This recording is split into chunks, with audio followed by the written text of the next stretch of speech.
के कार्यक्रम के मुख्य अतिथि के रूप में हमारे बीच में आए हैं। तो मंत्री जी आए ना, तो उनके साथ में हमारे पाठक साहब हैं, वाइस प्रेसिडेंट हैं भारतीय जनता पार्टी बिहार के। तो आप दोनों ही हमारे आज के गेस्ट हैं कार्यक्रम के। और हमने आज अलग अलग क्षेत्र के अंदर चाय भी रखी थी इनकी, पूर्वांचल के साथियों के यहाँ भी, अपने हरियाणा वालों के यहाँ भी मिक्सअप करके इस प्रकार से कार्यक्रम बनाए। तो उसी के बीच टूर प्रोग्राम के बीच एक कार्यक्रम ये रखा था कि प्रेस से भी एक बार बातचीत करेंगे। तो इसी विषय में आज इस प्रेस मीट में आए सभी मीडिया कर्मियों को मैं धन्यवाद देता हूं कि आज आप इस प्रेस मीट में आए हैं और आपके माध्यम से बिहार के प्रवासियों को भी मैं बिहार दिवस की हार्दिक शुभकामनाएं और बधाई देता हूं। और हरियाणा के लोगों को भी मैं आभार प्रकट करना चाहता हूं जो हमारे बिहारी प्रवासी को सपनों को साकार करने का ज़मीन आधार दिया। साथियों, बिहार एक ऐसा प्रदेश है जो कभी ज्ञान का केंद्र रहा।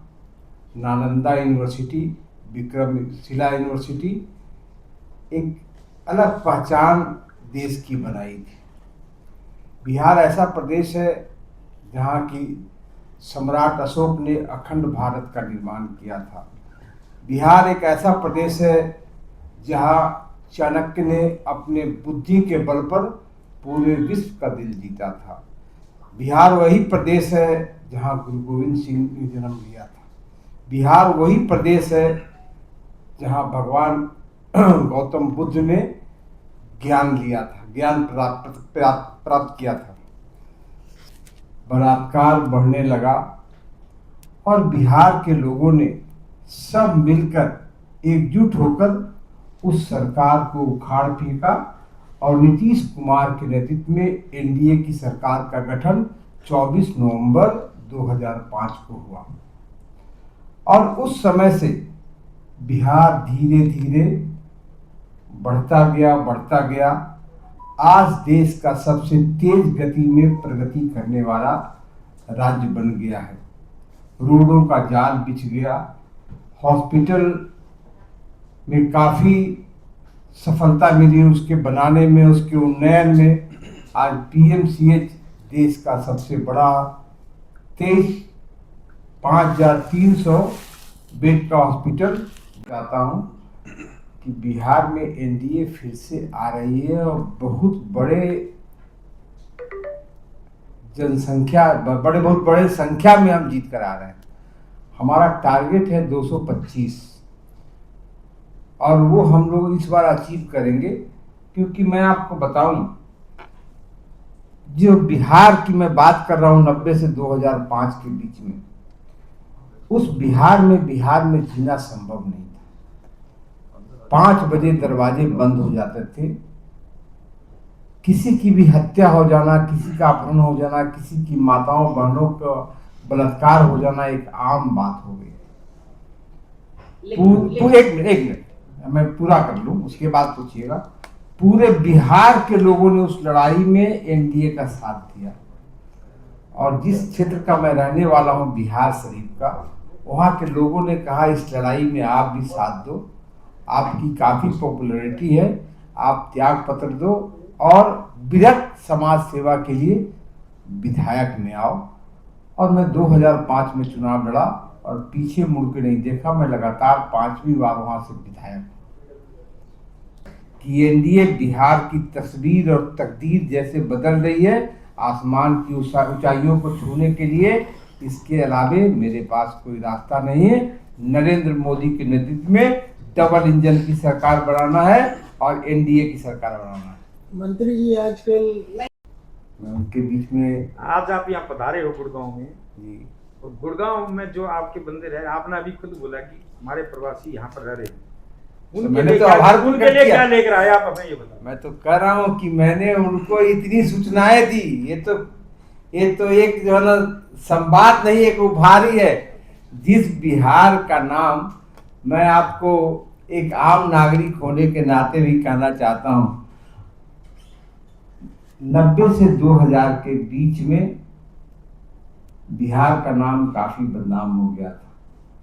अभी बिहार का नाम पूरे देश में नहीं पूरे विश्व में सबसे ज़्यादा आईएएस देने वाला भी राज्य अगर कोई है, बिहार काफ़ी प्रगति के रास्ते पर है।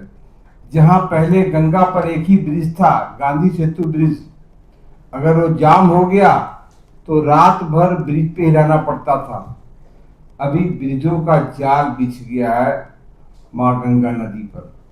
उसी प्रकार हाईवे, अगर हाईवे की बात करें तो देश का सबसे ज्यादा फ्लाईओवर का हाईवे प्राप्त करने का भी राज्य बिहार है। तो और आगे हिंदुओं का सबसे बड़ा फेस्टिवल भी है जो दुर्गा पूजा से शुरू होता है और छठ तक चलता है, और बिहार का सबसे पावन पर्व छठ होता है। तो मैं हरियाणा में बसे सभी बिहारी प्रवासियों को निमंत्रण भी देना चाहता हूं, और इस बार मैं आग्रह करना चाहता हूं कि आप ये सारे त्योहार बिहार में बनाएं और बिहार को आसमान की ऊंचाई छूने के लिए आप भी एकजुट होकर हमारे बिहार में आए। यही हम लोग का कार्यक्रम है। जहाँ तक विकास की बात है, हमने इतनी बात बताई, मैं आपको एक बात और बताना चाहता हूँ। इको टूरिज्म में हमारा बिहार काफ़ी आगे बढ़ा है। आप लोगों ने सुना होगा फॉरेन के लोग गोवा में बहुत आते हैं। मैं आपको दावे के साथ कह सकता हूँ गोवा से ज़्यादा टूरिस्ट अभी राजगीर और बुद्ध गया में आते हैं।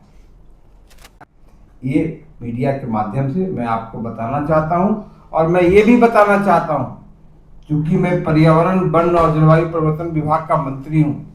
जब मुझे बिहार मिला था उस समय सिर्फ एंड सिर्फ वन क्षेत्र 7% था। वन क्षेत्र इतना जल्दी आप बढ़ा नहीं सकते, और अपने शासन काल में अभी हम 15.05 पर वन क्षेत्र में पहुंच गए। जबकि आपको मैं ये भी बताना चाहता हूं पूरे देश का जनसंख्या का घनत्व प्रति वर्ग किलोमीटर 382 है, और हमारे बिहार राज्य का प्रति स्क्वायर किलोमीटर जनसंख्या घनत्व 1102 है। उसके बाद भी हमने वन क्षेत्र को बढ़ाया है और हम 15.05 पर पहुंचे हैं, और ये संकल्प लिया है कि 2028 तक हम 17% पर पहुंचेंगे।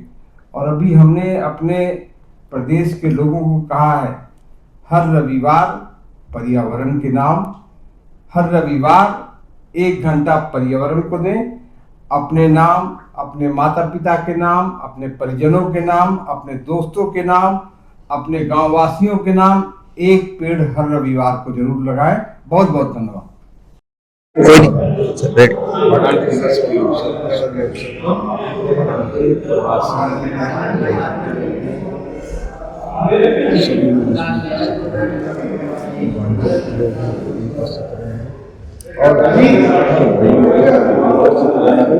और जितने हमारे भारतीय जनता पार्टी